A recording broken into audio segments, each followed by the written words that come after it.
Hey guys, welcome back to my channel. So let's get right into it.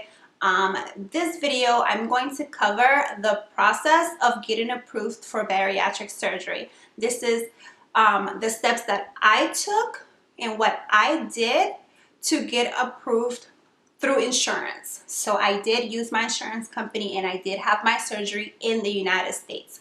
So if you plan on doing the same, this video is for you.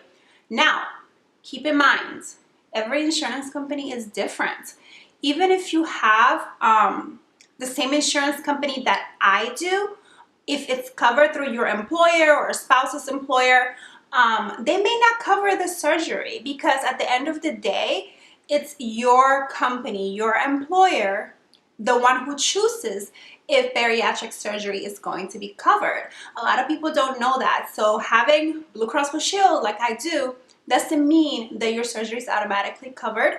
So the first step, you guessed it, call your insurance company.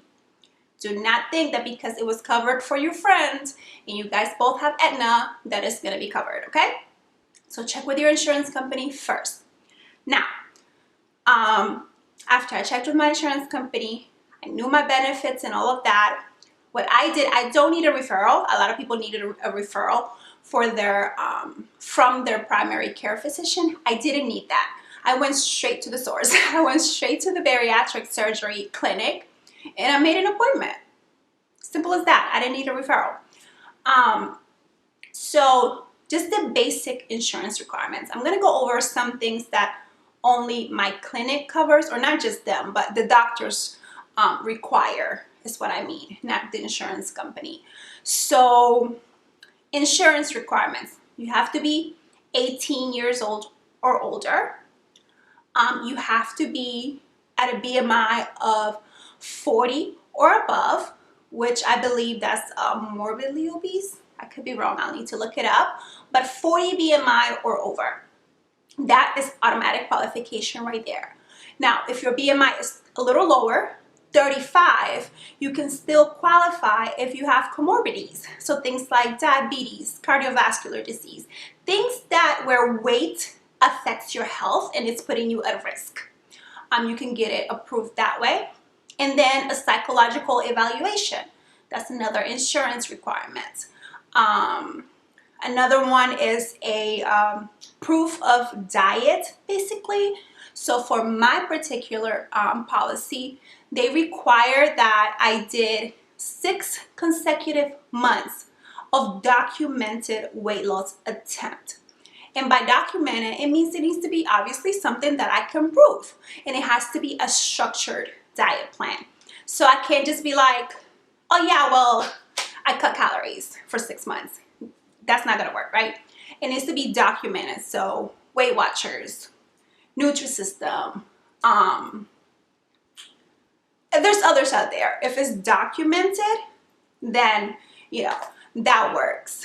If your doctor has you on diet pills or whatever, that works. It has to be documented for 6 months straight. I did Weight Watchers on and off, but I didn't have proof of 6 consecutive months. I just didn't, So what I did and what my doctor does is they offer a to just do it for you basically. So mine requires 6 months or 3-month attempts. So that doesn't have to be all 6 months. It could be like 3 months here and 3 months there in the past 2 years. That's the requirement. Now my doctor, what they did is they just set up 6 visits for me where I see the doctor monthly and we just talked about weight. We talked about, they documented my weight, sorry. See him 6 months straight, right? And then of course they have to document your weight at each visit and then talk to the doctor or a nutritionist about your diet, about what you should be eating, about protein, about low carbs. This is what we did for those 6 months, and that counted as my structured diet plan. Although we mostly talked about things that would happen after the surgery because he discussed nutrition with me it counted. So that's how I got that part covered with my doctor. And the first consultation with him, I had it in April, and that counted as my first month diet or diet attempt. And my doctor does not require that you lose any amount of weight in that time. My insurance company does not require that you lose any amount of weight in that time either. I know that some doctors do require for you to lose a certain amount in that time. That was not a requirement for me. I lost nothing. I mean, I lost a few pounds here and there, and then I would gain it right back, right? Same roller coaster that I've been on for years, which is what led me to surgery in the first place. So I have the rest of my list here on my phone, just because I didn't want to forget anything. So we cover weight loss visits, and actually made like this little checklist for myself when I was going through the process last year. Initial labs, guys, so many labs. I think they took like, I don't know, 10 vials of blood, and I did a urinalysis and a breath analysis. They checked so many things. Your doctor can tell you what exactly they're looking for. I know they were looking for my vitamin levels, my iron, my thyroid, which was completely out of whack at that time. Nicotine, to see if you're a smoker, because I do believe you have to be smoke-free for a certain amount of time before a doctor would even talk to you, my doctor, or before they even start the process for you. So be very careful with that. I'm sure not all doctors are the same, but you do need to be smoke-free for a certain amount of time before surgery. That seems to be like the general thing. So labs, lots and lots and lots of labs. A chest x-ray, I had that done like the same week. They check in your lungs, you know, self-explanatory, a chest x-ray. An ultrasound of liver and gallbladder. A lot of us have like gallstones and things like that, or we could after surgery, which is what I'm going through right now after extreme weight loss. It's a thing where your gallbladder just, you know, you get stones and it has to come out. My doctor is the type of doctor who did not want to take it out at the time of surgery. A lot of doctors do just take it at the same time, and then you don't have to have another surgery, right? My doctor was not that type, and now I need to have surgery this month to take my gallbladder out. But at the time, my gallbladder was healthy, so that's why he didn't take it. And the insurance company probably wouldn't have liked him taking a healthy gallbladder. An upper GI series swallow test. I believe that's to check for GERD or GERD. I don't know how you're supposed to say that, but you know, reflux and hernias and things like that. I was totally clear with that. Nutrition class. These next ones are not insurance. Like I already mentioned when I first started, the insurance requirements, and these next few ones are required by my doctor. So a nutrition class, I only needed one nutrition class. Some programs I've seen where people need like 3 or 4 nutrition classes. My doctor requires 1.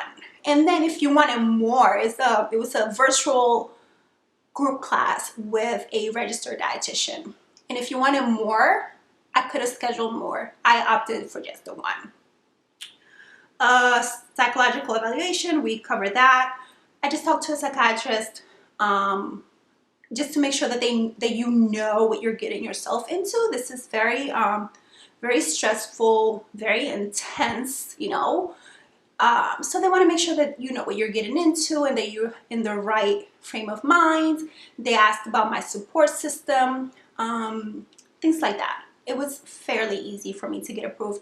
I've seen in groups, in Facebook groups, where people don't get approved for whatever reason. So, you know, but the psychiatrist I spoke with was very easygoing. I could tell he was like evaluating me, you know, but it was okay.